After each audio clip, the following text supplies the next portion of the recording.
మన చుట్టూ ఉన్న మనుషులతో వ్యవహరించేటప్పుడు మాటని కూడా జాగ్రత్తగా వాడితే బంధాలు చేజారవు, బంధాలు దూరం కావు. ఆలోచించండి. దేనికైతే పనికి రావు అన్నారో, దేనికైతే సాధించలేవు అన్నారో దానికి సాధించి చూపించు. ఆటోమేటిక్గా నీ గెలుపు చూసి వాళ్ళు నిద్రమాత్రలు వేసుకుని పడుకునే రోజు ఖచ్చితంగా వస్తుంది.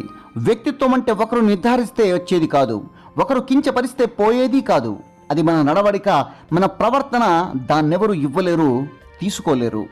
మనలో చాలామందికి ఒక మానసిక జబ్బు ఉంది.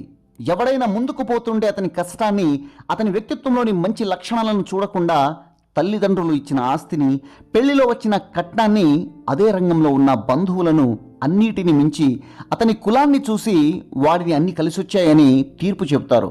పాపం కోట్ల రూపాయలు ఖర్చు పెట్టి డబ్బులు ఎవరికి ఊరికే రావు అని లలిత జ్యువెలర్స్ గుండాన ఎంత చెప్పినా కూడా మనం వినిపించుకోము.